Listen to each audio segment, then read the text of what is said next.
langga, happy Friday. So, since ting paniud to na is naatay munggos, na naay gata, of course, dahil na siya yung mga gulay-gulay diya kalabasa, and, unsa ni siya? Nung sayote, I guess, niya, na kamunggay. O niya, gigataan siya, so lami kayo. Kabalo ba mga langga, nga nindot kayo magkaon og munggos, ingon sila makasakit daw og tiil. Kabalo ba mo nga ang nakasakit sa inyong tiil is ang subak, dili mismo ning munggos.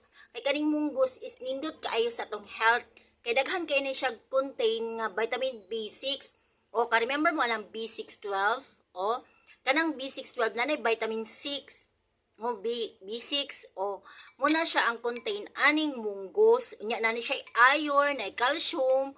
So ang nakasakit sa imong tiil diha ingon kaning after yung kaong kag munggos, ngita kay kana iyang gisubak, either gisubakan nimo og karne, gisubakan nimo og buwad, mo ni nakasakit sa imong tiil. Unya imong mantika pud nga gigamit, ingana siya langga. Dili gid ning mismo ning munggos. Kay kaning munggos nindot kini sa tuwa oy, hato ang mga kabukugan. Oh, nagani ni siya iron. Calcium. Undahan gani siya unod.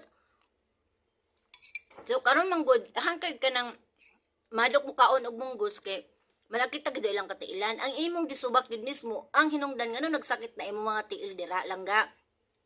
Ayaw gini pasangin ning munggos kay kung dili nimo ni siya subakan og mga buwad diha, mga kana mga lami-lami diha, mga karne o dira kaning plain lang gid imong gilatan ang munggos, imo siyang gataan.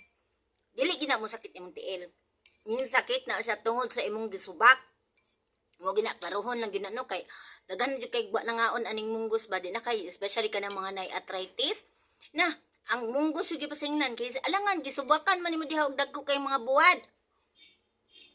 Unya wa pa siguro ka nang hatag sa imong silingan di sakit yun imong tiil diha. Bitaw ay seryoso lang ga. Kani mo kaon ka ag munggos nindot kini sa tong lawas makatabang kani sa tuwa.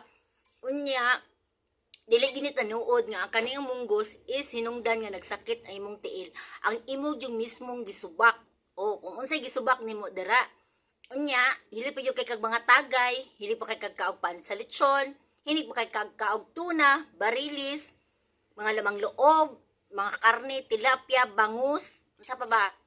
Lamang loob, oy nga na, hili kay ka mga pi, nya dili kay ka hinginom og tubig. O, sa unang panahon lang ga, ang mga tao is walay sakit. Kaya ano, kasagara sa mga tao sa una is nagatiniil.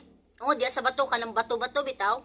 Inigwala na ka ng kuan, walay init. Pag baklay-baklay, gudara, niya, pag tiniil ka ng, siguruan lang po nga walay tunok. O, makatabang na sa imuhang katiilan nga mag-flow na siya. Kanang kainit sa bato, musaka na dito sa imuhang lapalapa. O, nindot kaya na siya, makatabang, yun na siya langga. So, ikaw lang ga, kung sakitan kag tiil dira, ayaw paglingkod, ilakaw-lakaw na siya para dili mo samot og kasakit. Nya much better. Magpa-check up yung kas doktor. Ayaw pagtutuon ng mga silingan. Kay mas dali ba kay kamutuo si mong silingan no? Kay unsay ang giinom, imnon po nimo. Lahi ang case, og lahi imong case lang ga. Ha? Kasabot ka? Ha? Oo. Irisi ka, nasakit yung tiil, kagahe mang yung kay kag ulo dira. Ha? Ikaw ha? Pusa ikaw, pag binuutan na, samtang napay panahon lang ga. Amping kanunay, love you so much. Mwah.